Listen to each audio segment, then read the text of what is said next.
Assalamualaikum dan selamat sejahtera kepada semua penonton yang dihormati. Terima kasih kerana mengikuti perbincangan kita pada hari ini.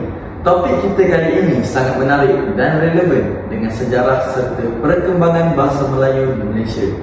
Kami akan membincangkan mengenai seorang tokoh besar dalam bidang linguistik dan pendidikan bahasa Melayu, iaitu Profesor Nik Safiah Karim. Tokoh ini telah memberikan sumbangan yang amat besar dalam memartabatkan bahasa Melayu bukan sahaja sebagai bahasa kebangsaan tetapi juga sebagai bahasa ilmu yang penting dalam pendidikan di Malaysia. Bersama saya hari ini adalah 3 panelis yang sangat berpengetahuan dan berpengalaman. Bolehkah semua panelis mengenalkan diri anda masing-masing? Assalamualaikum dan selamat sejahtera. Nama saya Muhammad Ifan Haikal bin Syahir Miza. Nama saya pula Muhammad Ali Hakimi bin Nur Syahrizal. Dan saya pula Muhammad Syakir Arifin bin Muhammad Samsul. Terima kasih kepada semua panelis yang kacak dan bergaya pada hari ini. Sebelum kita mula, izinkan saya memulakan perbincangan dengan sedikit latar belakang mengenai tokoh yang akan kita bincangkan hari ini, iaitu Nik Safiah Karim. Ani, bolehkah anda berkongsi dengan kami sedikit sebanyak tentang latar belakang dan perjalanan beliau? Sudah tentu. Terima kasih moderator. Nik Safiah Karim adalah tokoh yang sangat dihormati dalam dunia linguistik dan pendidikan bahasa Melayu di Malaysia. Beliau dilahirkan pada 26 Oktober 1943 di Johor dan memulakan pendidikannya di Malaysia sebelum melanjutkan pengajian di Universiti Malaya, di mana beliau memperoleh ijazah sarjana muda dalam bidang kesusastraan.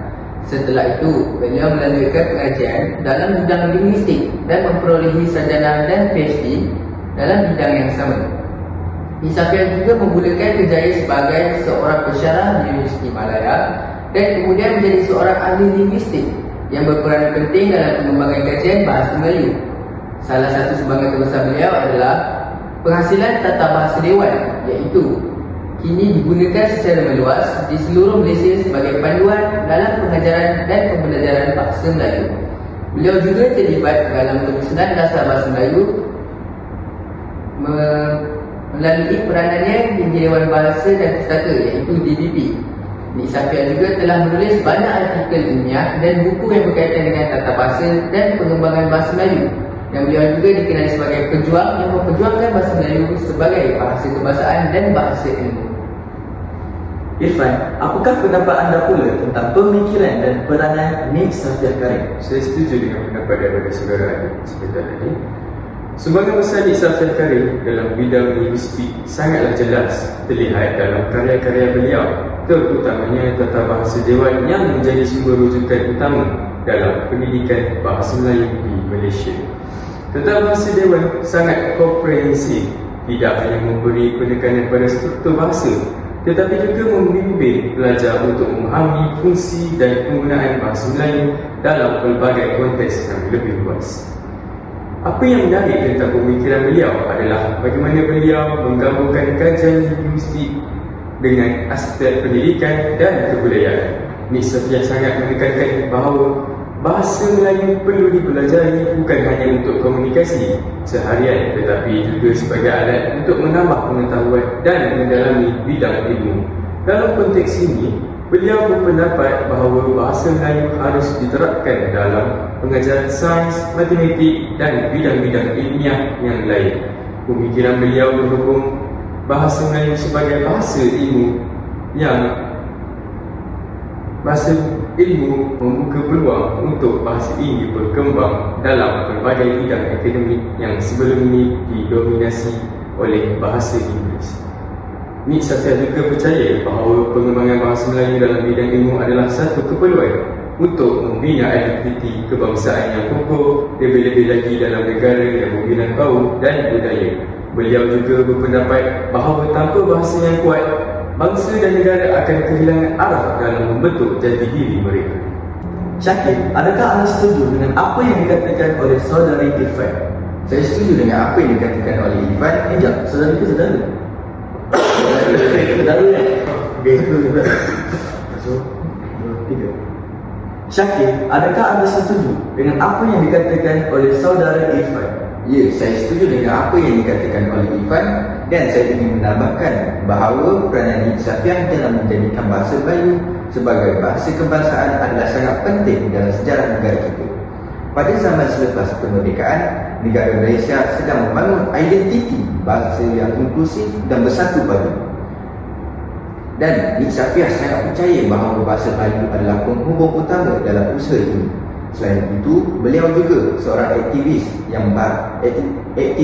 bahasa yang tegas dalam memartabatkan bahasa Melayu dalam semua aspek kehidupan negara, termasuk pentadbiran undang-undang dan media.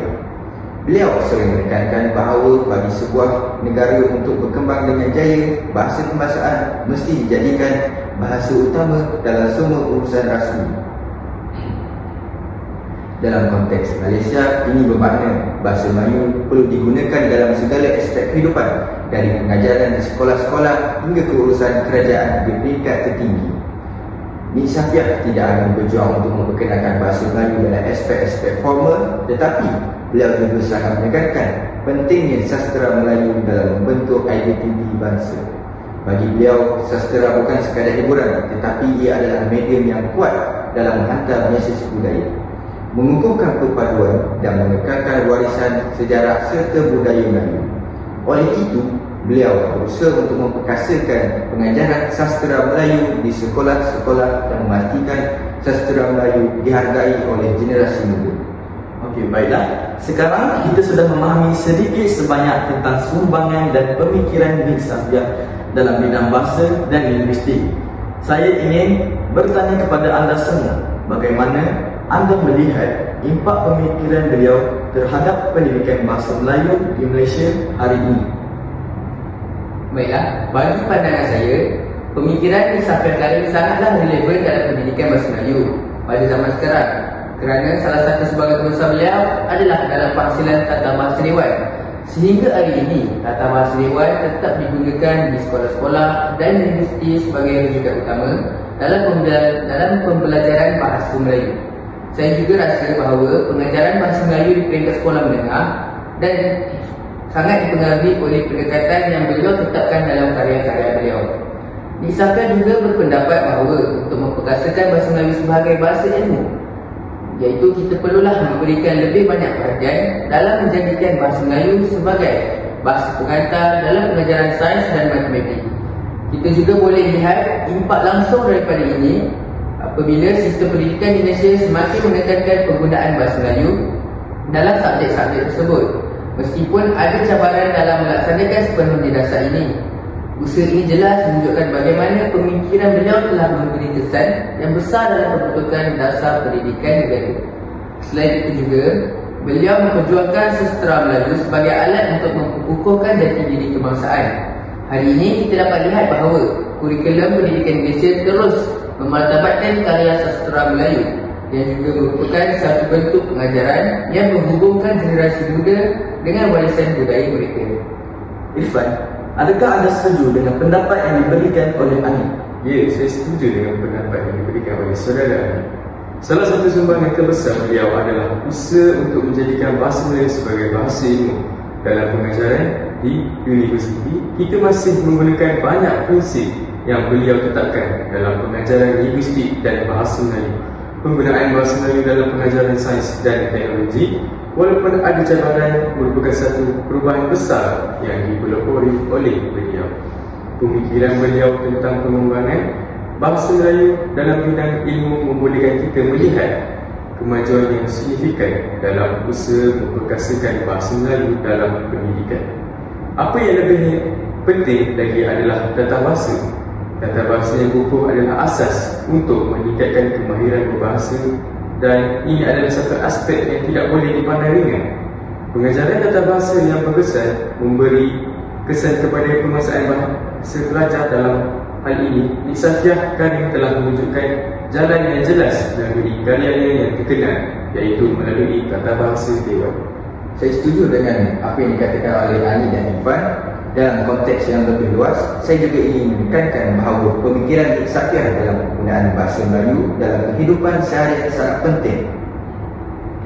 Sebagai seorang yang aktif dalam memperjuangkan penggunaan bahasa Melayu di dalam media sosial, saya merasakan bahawa sumbangan beliau dalam memartabatkan bahasa Melayu bukan hanya terhad kepada pengajaran formal sahaja.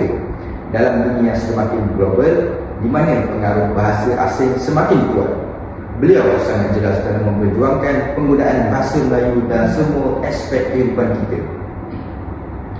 Dalam dunia moden ini, di mana bahasa Inggeris lebih banyak digunakan dalam media sosial dan teknologi, usaha beliau dalam memastikan bahasa Melayu diperkasakan dalam semua lapisan masyarakat adalah satu cabaran yang besar tetapi sangat relevan. Sebagai contoh, beliau banyak memperjuangkan penggunaan bahasa Melayu dalam urusan rasmi negara, media massa serta dalam teknologi digital. Dalam era media sosial ini, kita sering melihat kita sering melihat penggunaan bahasa Inggeris yang lebih dominan. Namun, kita juga dapat melihat usaha-usaha yang semakin giat dilakukan oleh pihak kerajaan dan juga para penggiat bahasa untuk memastikan bahasa Melayu tidak hanya terhad kepada urusan rasmi tetapi juga diterapkan dalam dunia digital. Nik Safia Karim telah menekankan bahawa bahasa Melayu harus diperkasakan bukan hanya dalam pendidikan tetapi juga dalam kehidupan seharian, termasuk dalam dunia perniagaan dan teknologi. Sebagai contoh, apabila kita melihat kebangkitan platform digital dan media sosial, kita perlu memastikan bahawa bahasa Melayu digunakan dengan betul dan berkesan di ruang-ruang ini. Terdapat cabaran besar apabila bahasa asing, terutamanya bahasa Inggeris, mendominasi teknologi dan perniagaan digital global. Tetapi pemikiran Nik Safia memberi kita harapan bahawa bahasa Melayu mampu berkembang pesat jika kita terus memperjuangkan penggunaannya dalam pelbagai media, termasuk aplikasi mudah alih, laman web serta komunikasi dalam talian seperti media sosial. Beliau bukan sahaja bercakap tentang peranan bahasa Melayu dalam komunikasi rasmi atau pengajaran di sekolah, tetapi juga memperkenalkan bahasa Melayu di ruang yang lebih luas, termasuk media massa, iklan komersial dan dunia maya. Pemikiran ini boleh dilihat melalui usaha-usaha seperti penggunaan bahasa Melayu dalam filem, muzik dan drama, yang merupakan salah satu cara untuk menarik minat generasi muda terhadap bahasa kebangsaan kita. Terima kasih Syakir atas pandangan yang sangat bernas itu. Saya rasa sangat jelas bahawa pemikiran Nik Safia Karim tidak hanya terbatas dalam ruang lingkup akademik dan formal, tetapi juga dalam kehidupan seharian serta penggunaan bahasa Melayu dalam dunia digital yang semakin berkembang pesat. Ini menunjukkan betapa luasnya sumbangan beliau dalam memartabatkan bahasa Melayu. Baiklah, sekarang saya ingin kembali kepada saudara Ani. Bagaimana anda melihat peranan bahasa Melayu dalam pendidikan tinggi hari ini berbanding dengan apa yang telah diperjuangkan oleh Nik Safia Karim? Terima kasih moderator. Bagi saya rasa peranan bahasa Melayu dalam pendidikan tinggi sangat penting dan relevan dalam konteks yang ditinggalkan oleh Nik Safia Karim. Pada hari ini, bahasa Melayu bukanlah hanya digunakan dalam pengajaran subjek sastra dan kemanusiaan, tetapi juga semakin digunakan dalam pengajaran subjek teknikal dan sains. Sebagai contoh, kita dapat melihat bahawa beberapa universiti di Malaysia ini menggunakan bahasa Melayu dalam pengajaran khusus-khusus kejuruteraan, perubatan dan sains komputer. Ini adalah sesuatu yang sangat sering dengan pendirian Nik Safia Karim bahawa bahasa Melayu perlu diperkasakan sebagai bahasa ilmu. Namun, kita juga harus mengakui bahawa terdapat beberapa cabaran yang besar dalam usaha ini. Salah satunya adalah kebergantungan kepada bahasa Inggeris dalam penerbitan ilmiah dan sumber-sumber rujukan di peringkat antarabangsa. Tetapi, Nik Safia Karim sering berkata bahawa ini bukanlah halangan yang tidak boleh diatasi. Sebaliknya, ia merupakan peluang untuk kita mengembangkan bahasa Melayu dalam pelbagai bidang akademik. Ini juga adalah salah satu sesuatu yang memerlukan usaha berterusan, baik daripada pihak kerajaan, ahli akademik dan masyarakat umum. Selain itu juga, kita perlulah memberi perhatian kepada peranan bahasa Melayu dalam pengajaran di peringkat sekolah menengah dan rendah. Kita juga perlu memastikan bahawa bahasa Melayu digunakan secara efektif untuk mendidik generasi muda supaya mereka bukan sahaja mahir dalam berbahasa, tetapi juga dapat menggunakan bahasa tersebut dengan baik dalam bidang profesional dan akademik. Baiklah, terima kasih saudara Ani. Kita telah membincangkan tentang pemikiran beliau dalam bidang linguistik dan pendidikan. Namun, Nik Safiah Karim juga terkenal dengan pandangannya tentang peranan sastra Melayu dalam pembentukan identiti budaya. Saya ingin bertanya kepada saudara Irfan, bagaimana pandangan Nik Safiah mengenai sastra dalam pembentukan identiti kebangsaan? Terima kasih kepada moderator kita iaitu saudara Akini. Pada pendapat saya, Nik Safiah Karim sangat percaya bahawa sastra Melayu memainkan peranan yang sangat penting dalam pembentukan identiti kebangsaan. Beliau sentiasa menekankan bahawa sastra bukan sekadar hiburan semata-mata, tetapi ia adalah alat komunikasi yang sangat efektif dalam menyampaikan nilai-nilai budaya, sejarah dan jati diri bangsa. Melalui puisi, cerita rakyat, novel dan drama, sastra Melayu telah membentuk dan memantapkan perasaan nasionalisme dalam kalangan rakyat Malaysia. Nik Safiah berpendapat bahawa sastra Melayu adalah satu cara yang sangat berkesan untuk memperkenalkan sejarah bangsa kepada generasi muda dan memperkukuhkan perpaduan nasional dalam pengajaran bahasa Melayu. Beliau juga melihat bahawa sastra Melayu perlu diberikan tempat yang lebih besar dalam kurikulum kerana ia mengandungi banyak pengajaran tentang nilai kemanusiaan, keberanian dan cinta akan tanah air. Sastra Melayu juga penting kerana ia membantu dalam pemeliharaan warisan budaya kita. Di dalam karya-karya sastra Melayu terdapat banyak elemen-elemen tradisional yang menghubungkan kita dengan akar umbi sejarah bangsa. Oleh itu, Nik Safiah menganggap bahawa pengajaran sastra Melayu adalah sebahagian daripada proses membentuk identiti kebangsaan yang lebih kukuh dan bersatu. Terima kasih kepada saudara Irfan. Saudara Syakir. Sampai Irfan, saudara Syakir. Saudara Syakir, adakah anda bersetuju dengan pandangan Irfan dan ingin menambah sedikit pendapat daripada saudara? Saya setuju dengan pandangan Irfan dan saya ingin menambah bahawa pada zaman kini pengajaran sastra Melayu semakin menjadi terpinggir, khususnya di kalangan pelajar yang lebih cenderung memilih subjek-subjek yang berkaitan dengan teknologi dan sains. Nik Safiah percaya bahawa kita perlu mengukuhkan pendidikan sastra Melayu di sekolah-sekolah supaya generasi muda tidak hanya meminati nilai-nilai estetika semata-mata, tetapi juga dapat memahami makna dalam mendalam yang terkandung dalam karya-karya tersebut yang banyak berkisah tentang kehidupan sosial, budaya dan sejarah masyarakat Melayu. Nik Safiah juga memandang bahawa pengajaran sastra Melayu tidak seharusnya terhad kepada penghafalan teks semata-mata, tetapi lebih kepada memahami konteks, nilai-nilai moral dan mesej yang ingin disampaikan. Ini adalah salah satu cara untuk menghargai dan menghayati warisan budaya Melayu secara lebih mendalam. Oleh itu, pengajaran sastra adalah penting untuk mengekalkan identiti budaya Melayu, dan ini menjadi lebih relevan dalam masyarakat yang semakin global dan terdedah kepada budaya asing. Terima kasih kepada saudara Syakir, Anik dan Irfan atas pandangan yang sangat bernas dan pintar. Sebagai penutup, kita telah mendalami sumbangan dan pemikiran penting Nik Safiah Karim dalam memartabatkan bahasa Melayu di Malaysia. Sebagai seorang ahli linguistik, pendidikan dan aktivis bahasa, beliau telah memberikan impak yang sangat besar dalam memperkukuhkan kedudukan bahasa Melayu baik dalam sistem pendidikan maupun dalam kehidupan seharian masyarakat Malaysia. Beliau telah menekankan bahawa tata bahasa yang kukuh adalah asas yang sangat penting dalam pengajaran bahasa Melayu, dan ini terbukti melalui karya beliau yang terkenal iaitu Tata Bahasa Dewan yang menjadi rujukan utama dalam sistem pendidikan kita. Beliau juga memandang bahasa Melayu bukan hanya sebagai bahasa komunikasi harian, tetapi sebagai bahasa ilmu yang mampu berkembang dalam pelbagai bidang akademik termasuk sains dan teknologi. Selain itu, beliau memperjuangkan bahasa Melayu sebagai bahasa kebangsaan yang dapat menyatukan pelbagai kaum di Malaysia dengan memastikan bahasa Melayu digunakan dalam pentadbiran, pendidikan dan sastera. Beliau membantu meletakkan asas yang kukuh untuk identiti kebangsaan yang lebih padu.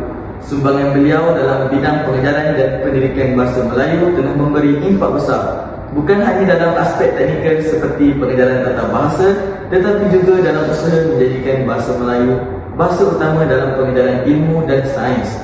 Walaupun terdapat cabaran dalam pelaksanaan sepenuhnya dasar ini, pemikiran beliau jelas menunjukkan betapa pentingnya bahasa Melayu dalam membentuk jati diri bangsa dan perpaduan nasional. Kira saja. Apa dah raya ni nak dapat buku ni tahu. Banyak lah dia masih sikit lagi. Tapi dah. Okey lah. Dia tahu tu. Biar tak boleh, biar aku orang lama tu tak nak. Aku dah pindah dah mata dia baca. Sebab dah nak apa. Akhir kata daripada saya, Nik Safir Karim bukan sahaja seorang tokoh linguistik yang dihormati, tetapi juga seorang pejuang bahasa yang telah memberikan legasi yang sangat penting dalam usaha memperkokohkan kedudukan bahasa Melayu. Pemikiran beliau terus memberi inspirasi dan impak yang besar dalam pendidikan bahasa Melayu di Malaysia. Dengan itu, saya ingin mengucapkan terima kasih kepada semua ahli panelis kita, iaitu Saudara Anik, Saudara Syakir dan Saudara Irfan. Tak lupa juga kepada semua penonton, saya ingin mengucapkan ribuan terima kasih kerana mengikuti perbincangan kami pada hari ini. Semoga perbincangan ini memberikan pencerahan tentang peranan dan sumbangan Nik Safir Karim dalam memartabatkan bahasa Melayu di negara kita. Dengan lafaz wabillah taufiq wal hidayah, Assalamualaikum warahmatullahi wabarakatuh, kami mengakhiri perbincangan kami pada hari ini. Sekian, terima kasih.